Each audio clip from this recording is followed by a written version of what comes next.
We've just completed a Senate Parliamentary Group meeting. According to the Constitution of Jubilee, Article 21, we can only have a parliamentary group meeting of the Senate or of the National Assembly when it's chaired by the party leader or is chaired by somebody designated by the party leader.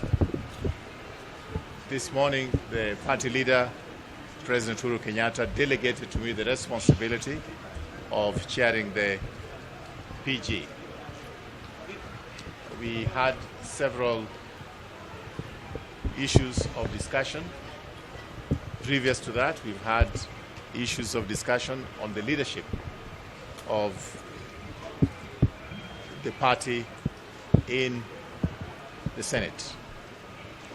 I think I'll go to the big news that you expect to hear, is that we've had a resolution that Mr. Irungu Kang'ata ceases to be the Jubilee Chief Whip in the Senate, and he's replaced by Senator Wamatangi.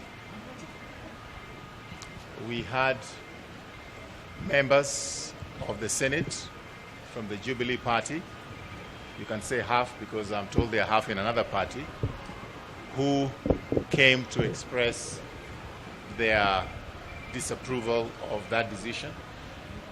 We gave them the chance to articulate their position in a very civil manner. They had a right to be heard, but the majority of us, of the Senate rather, because I'm not a member of the Senate, the majority of the Senate members of the Jubilee Party Alliance had their way because there were more of them. I think I want to make it clear, because Senator Kang'ata has tried to give the impression that the reason why he's been relieved of his responsibility as the chief whip in the House has got something to do with a letter that he wrote to the president at the beginning of this year. I want to be able to explain to you that that is not the case, at least not the case directly. We had a meeting with Honorable Kang'ata with the leadership of the House, actually the leadership of Parliament. There were 8 of us, and we reached some conclusions because we did feel that whatever opinions he had to make is within his right as a member of the Jubilee Party, and he should not be vilified or punished for that. But the way in which he did them was what was the question that we thought he should realize, that there's decorum, there are ways of addressing these issues when you want to talk to the leadership of the party, and especially if that leadership happens to include His Excellency the President. After that meeting, we had another meeting at the Jubilee headquarters in which we invited him. He refused to come. And we discussed a few other confidential issues in which we put him online to be able to talk to us. But in a most unfortunate way, he decided to discuss what we discussed in closed meetings outside to the media. That was his biggest failure as far as leadership is concerned. You don't kiss and tell. You don't kiss and tell. When we meet as a leadership, you're supposed to keep the confidentiality of the meeting, keep the confidentiality of what it is we have discussed. But if after talking, immediately you go out and expose those those who you talked with and what you said with them, then that is not acceptable, and that is his biggest failure as a leader. And therefore, the rest of the leadership in the Senate are not able to trust him going forward. How then can they ever talk freely when he's there, when they don't know what he's going to say outside to the media and to his friends? So it is that breach of confidentiality which has made his position untenable. I think that's all I have to say about that. If you have questions, you have numbers.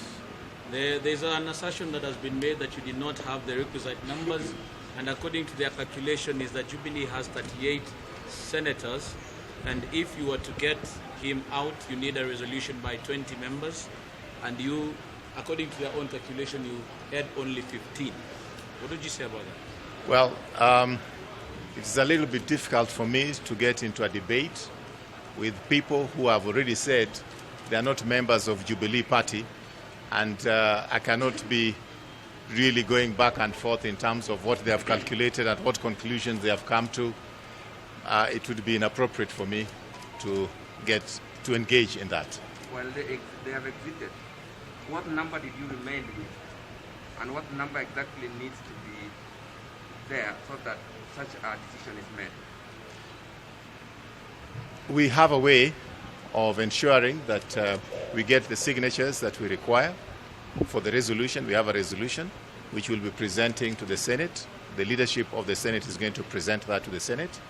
And it is not something that we are going to be able to debate with people who say they are not members of the Jubilee Party because they have another party in the public domain. We will be presenting our position.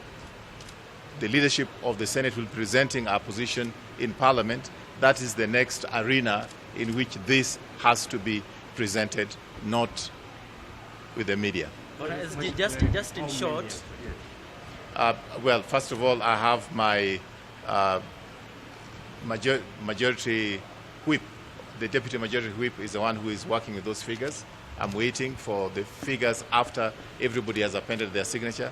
Then maybe we'll be able to announce it later in the day, because, for example, there's one or two members who could not attend because they are very ill, and they asked that the papers be taken to them to sign. But going on a back and forth with the people who are members of UDA to discuss matters of Jubilee is a big joke. So you did not have exact number that you... Look, you can try to push me in that direction, my friend, but you're not going to succeed. I happen to have been a journalist like yourself. You'll ask that question in 100 different ways. You'll get the same answers. Let's not waste everybody's time. Somebody else has another question. SG, inside there, the list that has been signed excluding those who are sick, when you're on a pelekeo hiyo form, how many have you seen? I've not looked at the list yet. With the last PG, you'll get it from Parliament. With the last PG, I understand you also invited the Deputy President, William Ruto. For today, did you invite him?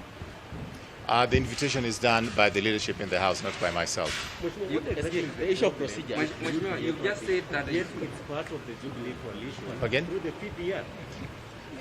You are asking about UDA? Yes. Please ask the question again. The question is, UDA is a member of Jubilee coalition through the PDR. What is the issue with Jubilee Party and Jubilee and PDR, or rather the current UDA, yet it's a coalition party?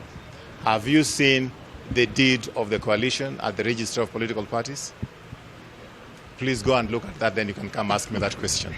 Now, procedurally, the Kang'ata says he was never served with the notice of